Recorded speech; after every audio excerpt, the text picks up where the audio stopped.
누가복음 15장 11절에서 17절 말씀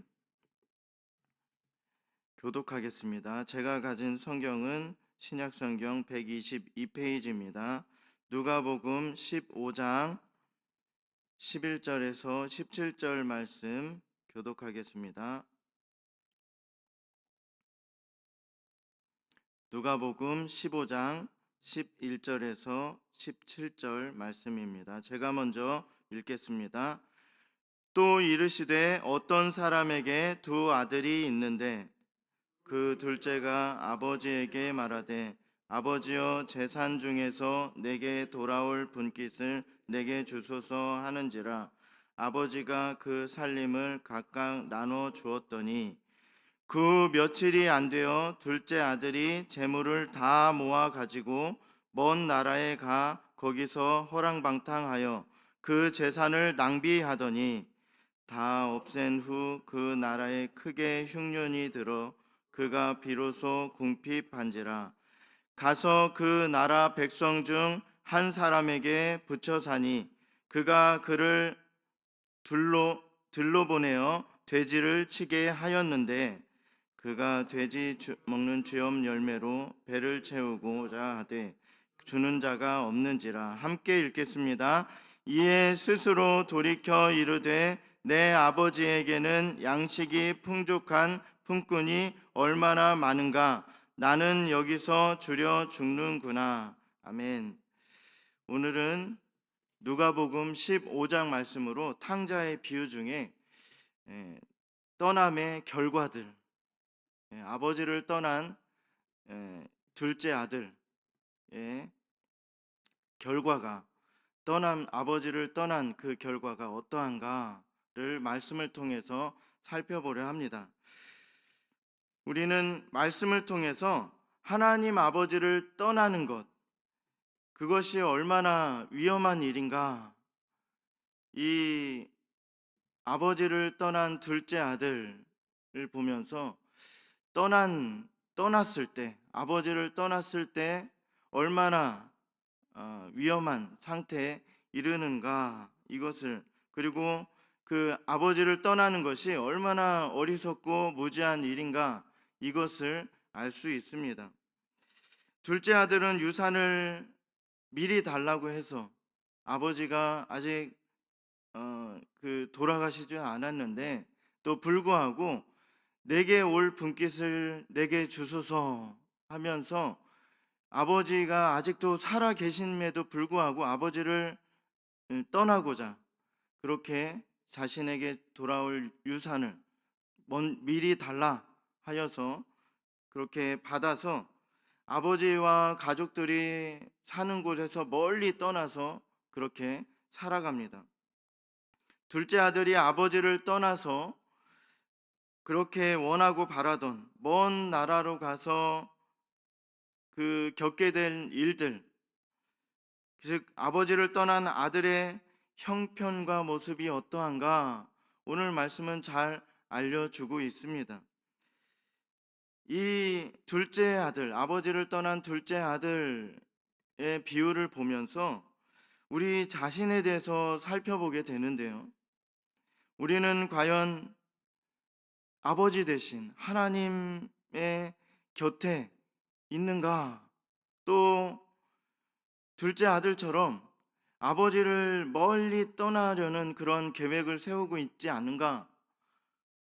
하나님과 전혀 관계없는 삶을 살아가고 있기 때문에 탕자의 비유, 오늘처럼 둘째 아들, 아버지를 멀리 떠나려고 하는 그런 이 둘째 아들의 비유가 나와는 전혀 상관없는 일이지 않는가, 이렇게 생각하고 있는 사람들도 있을 수 있습니다. 그러나 우리가 말씀을 주의 깊게 보면은 어느 누구나 하나님의 말씀에 예외가 되는 사람들은 없다라는 것입니다. 둘째 아들은 아버지로부터 유산을 빼앗듯이 해서 드디어 꿈꾸며 바라왔던 그 먼 나라, 유흥과 쾌락의 도시로 떠납니다. 13절에 보면요. 그 후 며칠이 안 되어 이렇게 증거하고 있습니다. 이 먼 곳을 그는 며칠 동안 가야 되는 그러한 먼 곳으로 가족과 아버지를 떠나서 그곳으로 갔습니다. 13절에 그 후 며칠이 안 되어서 안 돼요. 우리가 이 말씀을 통해서 알 수 있는 것은요. 모든 사람들은요. 의로운 일이나 또 선하고 바른 일에는 동작이 늦다라는 것입니다. 그러나 죄를 짓는 일에는 너무나도 빠르다라는 거예요. 태어나면서부터 지금까지 한 번도 멀리 떠나본 적이 없는 이 둘째 아들이 아버지의 곁을 떠나서 살게 되는 일에 대해서 한번 더 깊이 생각을 해봐야 되는 것입니다. 이렇게 아무 생각 없이 아버지에게 재산을 받자마자 그냥 먼 곳으로 떠나서 며칠이나 가야 되는 그 길을 그냥 바로 떠나버리는 거예요. 그러나 이러한 일에는 조금 더 생각을 해봐야 되는 거예요. 그런데 이렇게 아버지를 떠나서 앞으로 어떻게 살아가야 되고 돈은 또 어떻게 벌어야 되고 이러한 것들을 미리 계획을 세우고 그리고 신중하게 한 번 더 또 떠나기 전에 신중하게 생각을 해보고 또 계획을 더 철저하게 세워보고 이러한 일들이 있어야 되는데요. 그럼에도 불구하고 죄에 대한 일이 너무나도 크고 우선시 되었기 때문에 이 둘째 아들은 며칠이 안 되어 아버지를 멀리 떠나는 거예요. 떠나서 며칠이 안 돼서 그의 상태가 어떠한가 그것이 여기 증거되고 있습니다. 둘째 아들은 재빨리 아버지를 떠나서 먼 나라로 갔습니다. 둘째 아들의 이런 행동은요, 지금까지 키워주고 먹여주신 아버지에게 배반을 하는 거예요. 배신하는 행동입니다. 배신에 대해서 경험해 본 사람이라면 배신하는 것이 얼마나 나쁜 일인가 어느 정도 알 수 있습니다. 성경에도요, 이러한 사람이 또 소개되고 있습니다. 바로 예수님의 제자 가룟 유다입니다. 그는 예수님과 항상 함께였어요. 3년 동안 예수님의 제자로 세워지고 또 예수님과 함께 동행하면서 여러 가지 일들을 보고 듣고 경험합니다.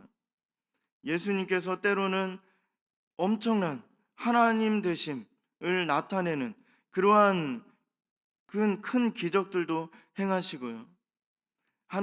예수님께서 그 전파하시는 그 말씀, 권위 있는 그 말씀도 계속해서 듣고 지냈습니다. 3년을 같이 먹고 다녔는데요. 여러 가지 느끼고 배우고 또 예수님에 대한 그러한 인격적인 알미 있었다라는 것입니다. 그러나 어떻습니까? 가룟 유다를 보면 은 30개 때문에 그 예수님을 배반하고 군인들에게 예수님을 넘겨줍니다. 예수님의 사랑과 관심을 특별히 받았던 그 12제자요. 또 유다, 그 중에 12제자 중에 한 명인 이 유다가 예수님을 배신한 것입니다. 이렇듯 아버지에 대한 둘째 아들의 행동도 배신하는 행위다라는 거예요. 아버지가 그렇게 사랑으로 키워주고 먹여주고 같이 그렇게 살았던 그 세월은 잊어버린 채 아버지가 아직 돌아가시지도 않았는데 먼저 자신에게 돌아올 분깃을 달라고 해서 받자마자 떠납니다. 아버지를 떠난 둘째 아들의 행동은요, 모든 선함과 평안함과 또 참 기쁨, 또 즐거움의 근원이 되는 아버지를 멀리 떠나서 이러한 것들과 전혀 무관한 삶, 이러한 삶을 위해서 마치 천국과 지옥으로 떠나는 그러한 삶과 같은 것이다라는 거예요. 아버지와 함께 있을 때는 얼마나 좋았습니까? 오늘 읽은 구절의 그 다음 구절들을 읽어보면요, 아들의 그 상태가 더, 아버지를 떠난 아들의 그러한 상황이 점점 더 나빠지고 안 좋아지고 또 아들의 그 생각이 또 바뀌는 것을 볼 수 있습니다. 아버지와 함께 있었던 때가 얼마나 좋았던 때인가, 그리고 지금 아버지를 떠난 그 상태가 얼마나 안 좋은 것인가, 이것을 그는 나중에 깨닫습니다. 그는 아버지를 배반하였고요, 또 그 아버지를 떠난 그 상태, 마치 천국에서 지옥으로 가는 그러한 상태인 것과 같다라는 거예요. 아버지와 함께 살았을 때는 아무 걱정이 없었습니다. 뭐 이런저런 생각할 것이 없었습니다. 먹을 것, 잠잘 곳 등 전혀 어려움이 없었지만 아버지를 떠났을 때는 살아갈 그러한 것, 자신이 지금 현재 그 처한 상황에서 어떻게 해야지 살 수 있는가, 더 잘 살 수 있는가가 아니라 생명을, 목숨을 부지할 수 있는가, 이런 거를 생각해야 될 그러한 상태로 전락하고 맙니다. 얼마나 많은 걱정들이 생겨나게 되었는가. 아버지를 떠난 그 아들, 둘째 아들의 상태는 얼마나 많은 걱정거리들이, 그러한 것들을 생각해야 되는 그러한 상태로 전락하고 말았는가라는 것입니다. 하나님께서 계시는 곳은 바로 천국입니다. 천국에서 무엇을 먹을까, 무엇을 입을까 전혀 걱정하지 않아도 되는 것입니다. 이 세상의 걱정, 고민, 또 모든 염려가 조금도 없는 것이 바로 천국입니다. 우리가 이 땅에 살아갈 때는 많은 어려움이 있고 걱정이 있고 또 말씀대로 살아갈 때는 더욱더 많은 어려움들이 생기는 것 같습니다. 그러나 우리가 갈 본향 천국에 들어갔을 때는 이러한 걱정거리들이 전혀 없다. 하나님 앞에서 하나님을 직접 배웠고 우리가 살아갈 때는 얼마나 좋을 것인가, 이것을 상상할 수도 없고요, 상상하면 또 행복함이 넘칩니다. 그러나 오늘 둘째 아들은요, 아버지를 그 떠난 상태에서 얼마나 힘든가. 천국에 계신 하나님을 떠난 삶은 걱정의 연속이었다라는 것입니다. 염려와 고민이 끊이지 않는 삶이 바로 둘째 아들의 삶, 또 하나님을 떠난 성도의 삶과 같다라는 것입니다. 하나님을 믿는 것이, 또 믿음으로 또 말씀대로 순종하는 것이 너무나도 힘들어서 하나님을 떠나보지만 하나님을 떠난 삶이 얼마나 좋지 않은가, 그제서야 깨닫는, 우리는 그것을, 그런 이 둘째 아들과 같은 행동을 하지 않아도 하나님을 떠난 삶이 얼마나 비참한 삶인가, 얼마나 힘든 삶인가, 얼마나 무지하고 얼마나 그 어리석은 삶인가 우리는 잘 알고 있습니다. 오늘 말씀은 그것을 보여주고 있어요. 우리는 다시 한번 확인을 한 그 말씀을 통해서 다시 한번 보게 됩니다. 둘째 아들을 통해서 살펴볼 수 있는 것은요, 또 죄악의 상태는 허비하는 상태다라는 거예요. 둘째 아들은 시간과 물질과 꿈과 미래, 아버지와 가족의 기대 등을 모두 허비하였습니다. 그냥 아버지와 함께 살 때는 이것을 꿈꿀 수 있었어요. 그러나 아버지를 떠난 그의 상태를 보면요, 모든 것을 상실하고 맙니다. 더 이상 꿈을 꿀 수가 없는 상태. 자식은 마땅히 부모님을 기쁘게 할 의무가 있습니다. 그러나 이 아들은요, 기쁨이 되기는커녕 근심과 걱정을 잔뜩 주고 떠납니다. 아버지가 살아 계실 때는, 또 정상적으로 유산을 받을 때는 더 많이 받을 수도 있었어요. 그 당시에 그 법을 살펴보면 더 많이 받을 수 있었어요. 그럼에도 불구하고 그것을 포기하고 아버지가 죽기 전에 유산을 먼저 주십시오 해서 그것을 일부를 받아서 떠나는데요, 아버지를 걱정하게 만들고 근심하게 만들고 그러고 떠납니다. 그리고 며칠이 안 되어서 그곳에 가서 그냥 막 허랑방탕하게 돈을 쓰는 거예요. 아버지에게 받은 그 유산을 다 허비하고 맙니다. 젊은 날의 시간을 세상의 즐거움으로 모두 허비하고 말았습니다. 자신의 꿈과 기대 모두 다 저버리게 된 것입니다.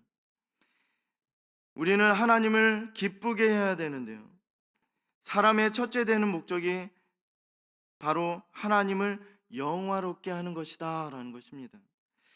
그러나 하나님을 영화롭게 할 그 시간과 물질 등을 모두 허비한 삶이 바로 둘째 아들의 삶입니다. 전도서 9장 18절의 말씀이에요. 지혜가 무기보다 나으니라. 그러나 죄인 한 사람이 많은 선을 무너지게 하느니라. 둘째 아들은 아버지를 떠남으로 얼마나 많은 것을 잃어버리며 엄청난 죄를 짓게 되었습니까? 죄는 결코 작지 않은 것입니다. 둘째 아들이 지은 죄는 아버지를 떠난 것입니다. 그러나 이 행동이 얼마나 많은 죄를 짓게 했는가, 우리는 말씀을 통해서 볼 수 있습니다. 한 사람이 많은 선을 무너지게 하느니라, 지혜의 그 잠언의 그 말씀, 얼마나 정확한 말씀인가. 13절에서 14절에 보면요, 그 며칠이 안 되어 둘째 아들이 재물을 다 모아 가지고 먼 나라에 가 거기서 허랑방탕하여 그 재산을 낭비하더니 다 없앤 후 그 나라에 크게 흉년이 들어 그가 비로소 궁핍한지라. 그냥 돈이 있을 때 크게 흉년이 든 것이 아니라 다 쓰고 나니까 얼마나 재빨리 썼는지는 나오지는 않지만 허랑방탕했다. 그냥 그 소비에 대한 그 개념 없이, 또 이것을 사용하게 되면 다른 것으로 더 채워서 재산을 더 많이 하게 할 수 있는 방법은 없는가, 이런 생각을 한 것이 아니라 그냥 허랑방탕했다. 그런데 그 재산을 다 쓰고 나니까 엎친 데 덮친 격으로 그 나라에 크게 흉년이 들었다라는 거예요. 모든 것을 허비한 둘째 아들은 결핍의 상태에 이르게 됩니다. 아버지를 배신하는, 그리고 아버지를 떠난 그 삶, 그러한 나쁜 삶, 그리고 허비하는 상태에 이르는 거예요. 막 그 아버지에게 받은 그 재산을 다 씁니다. 그 다음에 이제 궁핍하게 되었어요. 돈을 다 쓰고 나니까 그 나라에 크게 흉년이 듭니다. 살아갈 수 있겠습니까? 누가 이 아들의 상태를 살피면서 도와주고 이렇게 하겠습니까? 그들도 먹고 살기 힘든데 이 크게 흉년이 들어서 자신의 먹을 것도 없는 거예요. 이 둘째 아들은 더더욱 없는 거예요. 있는 돈도 다 썼어요. 뭐 오늘날로 보면 그 비싼 차, 그 좋은 집 다 팔고 허랑방탕했는데, 이 재산을 다 썼는데 이제 한 푼도 남지 않았는데 크게 흉년이 듭니다. 살아갈 수 있겠습니까?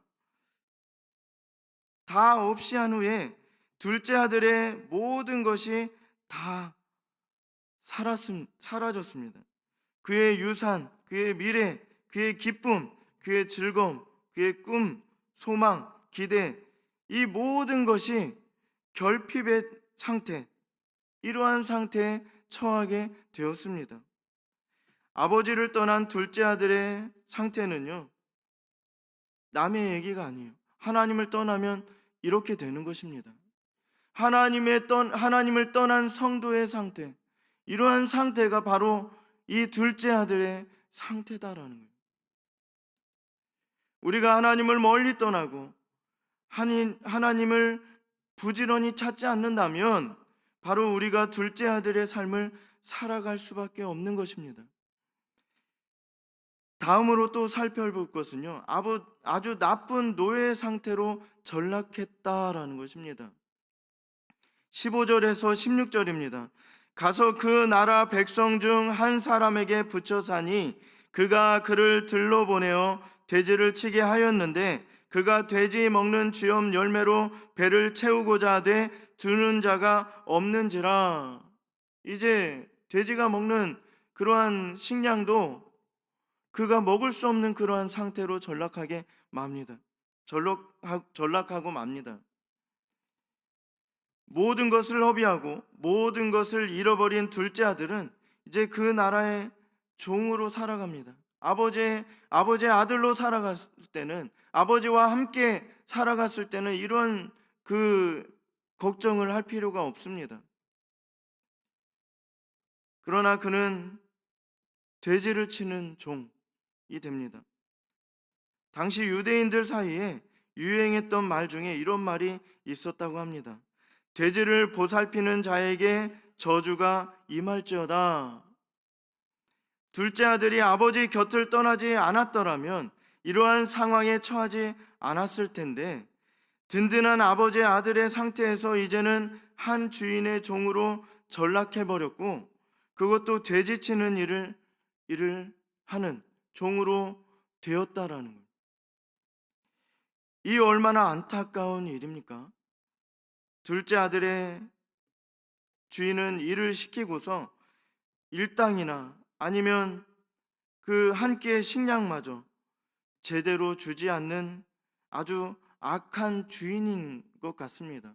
오늘 말씀에 보면 그가 먹을 것이 없는데 돼지는 쥐염열매라도 먹고 그렇게 사는데, 그것마저도 자신에게 그것마저 주는 사람이 없더라라는 것입니다.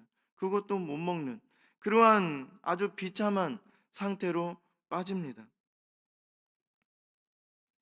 그 나라의 사람들은 이런 불쌍한 종을 생각해 줄 그러한 사람이 없었습니다. 둘째 아들은 돼지가 먹는 쥐염 열매로라도 배를 채우고자 하지만 아무도 이 둘째 아들에게 그 식량을 주는 사람이 없습니다. 17절에요. 이에 스스로 돌이켜 이르되 내 아버지에게는 양식이 풍족한 품꾼이 얼마나 많은가. 그는 이러한 상태에 이르르고 나서 그제야 이제 이러한 생각을 하게 됩니다. 아버지의 나라는 아버지와 아들만이 풍족함을 누리는 것이 아니라 품꾼까지도, 곧 종들도 풍족한 양식으로 배불리 살아감을 이 말씀을 통해서 우리는 볼 수 있습니다. 아버지의 나라와 마귀의 나라가 얼마나 대조적인가 우리는 알 수 있습니다. 하나님을 떠난 그곳에 그 마귀가 사는 마귀의 나라와 같은 그러한 사탄의 나라와 같은 그러한 곳에 살 때 이 둘째 아들이 얼마나 비참한 삶을 살아가는가. 둘째 아들은 아버지의 나라에서 마귀의 나라로 감에 따라서 마귀의 종이 되었습니다. 아주 나쁜 노예 상태에 처하게 됩니다. 아버지를 떠난 그 행동이 얼마나 많은 죄악을 낳게 되었는가 우리는 말씀을 통해 알 수 있습니다. 둘째 아들이 아버지를 떠난 것이 결코 작은 일이라 말할 수 없습니다. 이렇듯 하나님을 모르고 하나님과 관계없이 그 관계를 끊고 사는 것도 이와 같은 것입니다. 하나님 없이도 당당하고 아무 문제가 없을 것 같지만 결코 그렇지 않음을 우리는 성경 말씀을 통해서 알 수 있습니다. 성경 말씀은 계속해서 끊임없이 우리에게 알려줍니다.